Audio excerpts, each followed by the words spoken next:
Hello बच्चों, welcome to the class again. So कल की क्लास में हमने ये प्रैक्टिस टू परफेक्ट एक्सरसाइज 2.1 करी थी। सो आज हम चलते हैं हमारे नेक्स्ट टॉपिक। जो हमारा टॉपिक है अब क्या है, word problems on linear equations. So word problems आप सबको पता है कि हमें रियल लाइफ प्रॉब्लम दे रखी होगी या फिर इक्वेशंस हमें लैंग्वेज में लिखा हुआ होगा। उससे पहले हमें एक लीनियर इक्वेशन में कन्वर्ट करना मतलब हमें ऐसे फॉर्म में पहले इक्वेशन को बनाना है, ठीक है। उसके बाद में हमें उसे सॉल्व करना है, ठीक है। तो सबसे मेन इंपॉर्टेंट चीज क्या है, हम पहले ये इक्वेशन बनाएं और उसके बाद में इस इक्वेशन को सॉल्व करें, ठीक है। तो word problems of linear equation का मतलब यही है, ठीक है। तो पढ़ एक बार हम बुक देख लेते हैं क्या लिखा है। There are several problems which involves relation among unknown and unknown numbers. So ऐसी बहुत सारी जगह होंगी जहाँ पे हमें एक इक्वेशन में नोन और अननोन नंबर पता होगा, मतलब हमें वेरिएबल और कांस्टेंट पता होगा, ठीक है। And can be put in the form in equation, और उस जो नोन और अननोन को है हम इक्वेशन के रूप में बना सकते हैं, ठीक है। The equation are generally started in words and is for the reason we refer these to the problems as word problems. मतलब ये जो equations का जो problems होती है, जो questions होते हैं, ये words में लिखे हुए होते हैं, इसीलिए हम generally इसे word problems कहते हैं, ठीक है। With the help of the equation in one variable, we have already practiced questions to solve some real life problem. तो हमने real life problem ऊपर अभी तक तो देखे नहीं, पर हम अब आगे देखेंगे, ठीक है। Steps involve in the linear equation. अब चलो, अब इंपॉर्टेंट, अभी तक यहाँ तक जो ऊपर जो भी हमने पढ़ा वो कहानी था सिर्फ, ठीक है, उससे कोई ज्यादा मतलब नहीं था। बट अब जो मेन चीज है, हमें इक्वेशन सॉल्व कैसे करनी है, तो हम यहाँ पे 5-6 स्टेप लिखे हुए हैं, हम वो देख लेते हैं। स्टेप नंबर 1 क्या है, read the problem carefully and note what is given and what is required, ठीक है। तो वो हम इस एग्जाम्पल के साथ में समझते हैं कि स्टेप नंबर 1 क्या है, ठीक है। तो ये एग्जाम्पल नंबर 2.1 में आप कर रहा हूँ, तो हम देखते हैं क्वेश्चन क्या है, ठीक है। क्वेश्चन है, ये स्टेप नंबर 1 देखेंगे सबसे पहले हम ना। The perimeter of rectangle is 13 centimetre. तो क्या दे रखा है पहली लाइन में कि पेरीमीटर, एक रेक्टेंगल है, रेक्टेंगल का पेरीमीटर कितना है 13 centimetre, and it's width is 2 3/4 centimetre, find its length. तो ठीक है, ये हमारा क्वेश्चन है। तो हमने प्रॉब्लम पढ़ लिया, अब हमें नोट करना है what is given and what is required. तो हमें अब लिखना है कि क्या क्या दे रखा है और क्या क्या नहीं दे रखा। तो ऐसे क्वेश्चंस को सॉल्व करते टाइम सबसे पहले आप क्या लिखोगे, सॉल्यूशन लिखने के बाद सबसे पहले लिखोगे गिवन क्या क्या है, ठीक है, कि हमें गिवन क्या है और हमें निकालना क्या है, ठीक है। जैसे मैं यहाँ लिख देता हूँ, यही लिख देते हैं हम, ये सॉल्यूशन, ठीक है, इस क्वेश्चन का सॉल्यूशन। तो सबसे पहले हमें देखना है कि हमें गिवन क्या है और हमें निकालना क्या है। तो हमें गिवन में क्या क्या है वो देख लेते हैं। सो गिवन, इस क्वेश्चन में गिवन क्या है, सबसे पहले देखो तो पेरीमीटर ऑफ रेक्टेंगल इज 13। तो क्या दे रखा है, एक रेक्टेंगल है, उसका पेरीमीटर कितना दे रखा है 13। तो सबसे पहले हमें क्या है, क्या गिवन है, पेरीमीटर ऑफ रेक्टेंगल है, ठीक है, 13 सेंटीमीटर। ये यूनिट्स लिखना नहीं भूलना, ठीक है। वर्ड प्रॉब्लम्स में यूजुअली नंबर क्या, वो लोग अगर तुमने सही भी करा होगा लेकिन यूनिट नहीं लिखी होगी तो यूजुअली नंबर काट लेंगे, ठीक है। तो यूनिट लिखना इस जरूरी है, ठीक है। अगला हमें उन्होंने क्या दे रखा है, एंड इट्स विड्थ। रेक्टेंगल में देखो एक रेक्टेंगल क्या होता है पहले ये तो पता ही है ना। रेक्टेंगल एक ऐसा होता है जिसमें लेंथ होती है और ब्रेड्थ होती है, लेकिन लेंथ और ब्रेड्थ दोनों एक दूसरे से इक्वल नहीं होती, मतलब ये लेंथ ये ब्रेड्थ, ब्रेड्थ को हम विड्थ भी कह सकते हैं, ठीक है। तो लेंथ और यहाँ विड्थ दे रखा है, तो ये जो ब्रेड्थ है उसी को विड्थ दे रखा है। तो यहाँ विड्थ क्या दे रखा है मेरे को, विड्थ दे रखा है मेरे को 2 3/4 सेंटीमीटर। तो सबसे पहले हमें इसको, हम ये जो इम्प्रॉपर फ्रैक्शन है इसको प्रॉपर फ्रैक्शन में चेंज कर लेंगे। तो ये क्या हो जाएगा, मिक्स्ड फ्रैक्शन है, मिक्स्ड फ्रैक्शन को प्रॉपर फ्रैक्शन में चेंज करते हैं, क्या हो जाएगा 4 2 8, 8 + 3 11, तो 11/4 सेंटीमीटर, ठीक है। यहां तक तो कोई डाउट नहीं है ना कि हमें विड्थ। अब हमें निकालना क्या है, वो दे रखा है फाइंड इट्स लेंथ। तो गिवन तो ये था, ठीक है। अब हमें निकालना क्या है, तो हमें निकालना है इसका लेंथ। तो length is equal to question mark, अब हमें निकालना है उसका लेंथ। तो आप समझ गए ना, ये फर्स्ट स्टेप था हमारा। फर्स्ट स्टेप क्या करना था, हमें क्वेश्चन को अच्छे से पढ़ना था और उसमें क्या गिवन है और क्या नहीं गिवन है हमें वो लिखना था। तो आई होप सो आपको क्वेश्चन नंबर फर्स्ट समझ आ गया होगा, ठीक है। स्टेप नंबर 1 समझ आ गया ना सबको। वापस देख लो कि क्या करना है। स्टेप नंबर 1 में हमें क्वेश्चन पढ़ना है अच्छे से, फिर हमें उसमें से गिवन क्या है और क्या नहीं गिवन है वो निकालना है। तो ये मेरा ये कर दिया। अब हम स्टेप नंबर 2 देख लेते हैं क्या है। Denote the known by the denote ये ना स्टेप नंबर 2 बता रहा हूँ ना, स्टेप नंबर 2। अब स्टेप नंबर 1 देख लिया हमने, स्टेप नंबर 2 देखते हैं। Denote the unknown by the variable as x y, कुछ भी x y z a b c alpha beta gamma, जो आपकी मर्जी पड़ा आप वो दे सकते हो, ठीक है। तो सेकंड स्टेप क्या करना है, नोन और अननोन को अननोन वेरिएबल को हमें नेम देना है, ठीक है। सो अब चलो हम अननोन वेरिएबल को नेम दे देते हैं। इधर आ जाओ वापस, ठीक है। तो ये फर्स्ट स्टेप नंबर 1 हो गया हमारा। इसके नीचे ही कंटिन्यू करना है, पर मैं इसके साथ में इस तरफ लिख रहा हूँ, ये लाइन करके मैं इधर लिख रहा हूँ। तो देखो स्टेप नंबर 2 हमारा क्या है, सबसे पहले अब हमें इक्वेशन बनानी, अननोन वेरिएबल को नाम करना। तो सबसे पहले मेरे को ये बताओ पेरीमीटर का फॉर्मूला क्या होगा। पेरीमीटर, यहाँ पेरीमीटर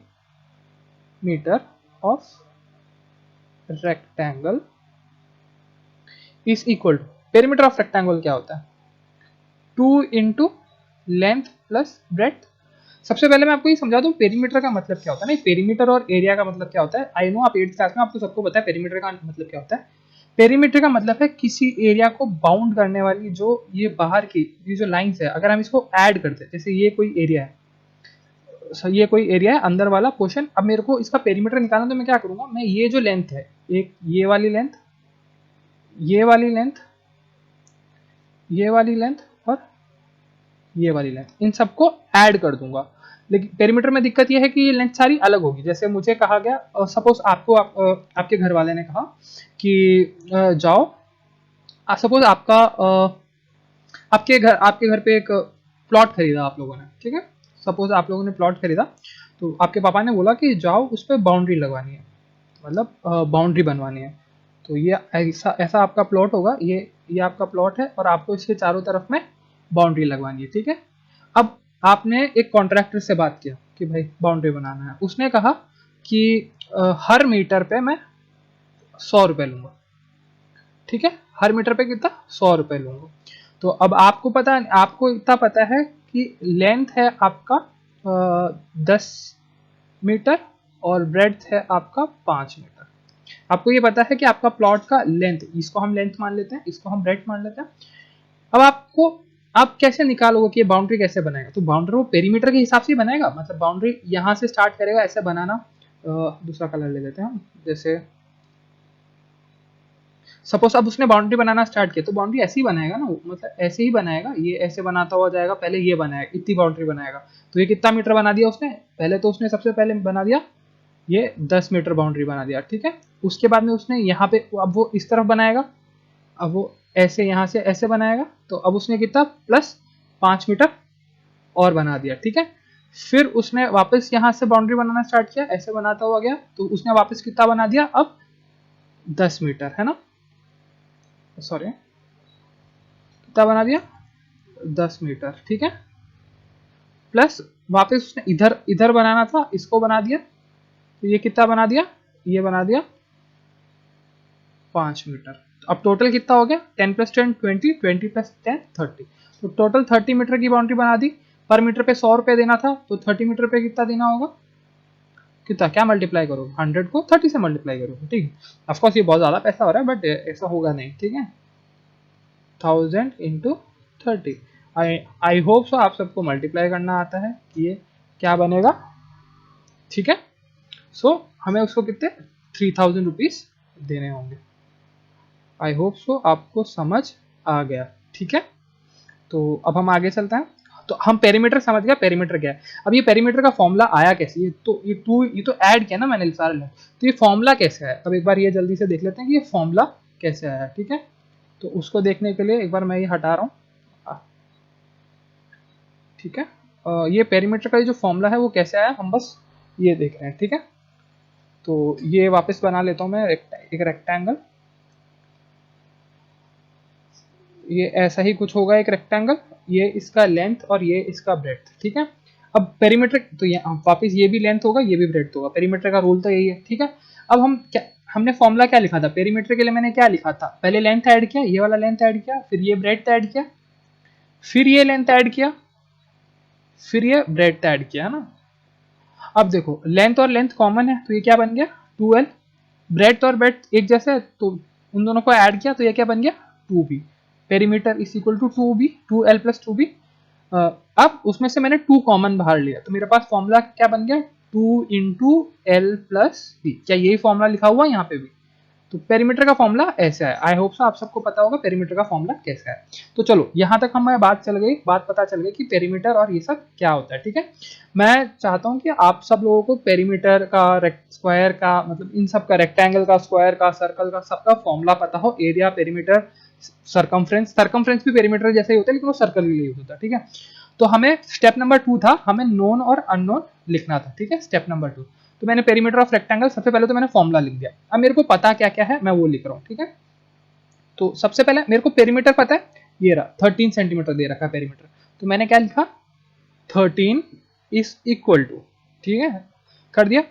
अब मेरे को 2 तो कांस्टेंट है, 2 तो 2 ही रहेगा, कुछ बदलेगा नहीं। 2 इंटू, क्या मेरे को लेंथ पता है? नहीं, लेंथ मेरे को नहीं पता, इसलिए लेंथ को मैं क्या नाम दे दूं? आपकी मर्जी, आपको x देना x दो, y देना y दो, z देना z दो, a देना b देना, कुछ भी, कोई भी अल्फा बीटा कुछ भी दे दो। तो क्या मैं लेंथ को l दे दूं?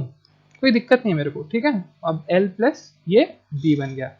ठीक है, सॉरी b मेरे को पता है ना, हम यहाँ अच्छा क्यों b क्यों लिख रहा हूँ मैं यहाँ पे, हमें b पता है कि b क्या है, हमें ये पता है। तो क्योंकि विड्थ क्वेश्चन में दे रखी थी ना, देखो गिवन में देखो ये 11/4 क्या है, ये विड्थ ही तो है, तो ये हो गया 11/4। यहाँ तक समझ आ गया ना। तो अब हमें पता चल गया कि हमें ये चीज निकालनी है, हमारी इक्वेशन बन गई। हमारी इक्वेशंस भी ऐसी होती थी ना, हमने लास्ट टाइम भी पढ़ा था, हमारी इक्वेशंस कैसी होती थी, ऐसी ही कुछ होगी। तो ये इक्वेशन मेरी क्या बन गई, देखो 2 into bracket l plus 11/4 is equal to 13। अब मेरा काम क्या है, इस l की वैल्यू निकालना। बहुत सिंपल सा क्वेश्चन है। तो चलो अब स्टेप नंबर 3 भी देख लेते हैं। अब हमने अननोन को नाम दे दिया यहाँ पे। ठीक है, इक्वेशन लिख दी और अननोन को नाम दे दिया।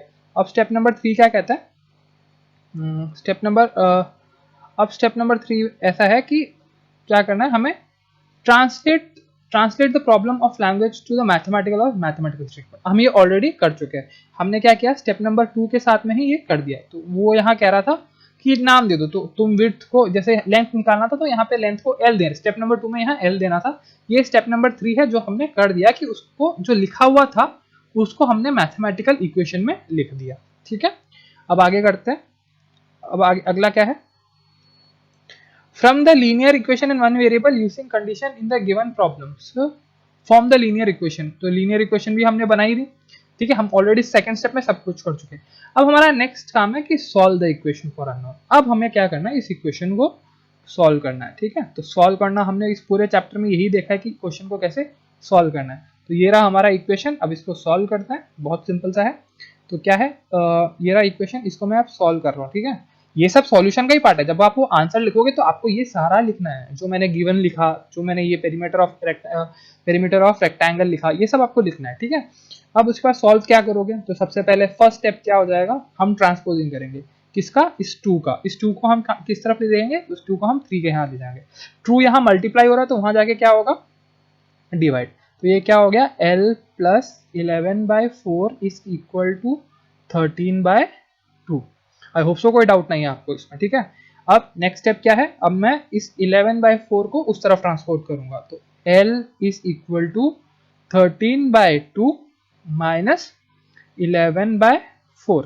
ठीक है, बाई नो हम सबको पता है कैसे सॉल्व करना है, हमें इसका एलसीएम लेना है। 2 और 4 का एलसीएम आएगा 4। ठीक है, 4 को 2 से डिवाइड करोगे तो 2, और 13 इंटू 2 क्या होगा, 26। ठीक है, माइनस 4 को 4 से डिवाइड करोगे ये क्या आ जाएगा, 11। ठीक है, तो अब मेरे पास आंसर क्या आ जाएगा, अब मैं इसको सॉल्व करूंगा, मेरे पास आंसर क्या आ जाएगा, 26 माइनस 11, तो मेरे पास कितना आ जाएगा, 15/4। ठीक है, तो मेरे पास लेंथ आ गया, मेरा जो मेरे को लेके आना था वो मेरे पास आ गया। ठीक है, तो आई होप सो आपको ये समझ आ गया होगा। ठीक है, कहाँ है हमारा आंसर, देखो कहाँ गया आंसर, ये रहा, हमने सॉल्व कर दिया वैसे जैसे। ठीक है, ये रहा 15/4। ठीक है, इन्होंने उसके बाद में मिक्स फ्रैक्शन में चेंज किया, वो आपकी मर्जी है, आपको चेंज करना है आप चेंज कर सकते हो, आपको नहीं चेंज करना नहीं चेंज कर सकते।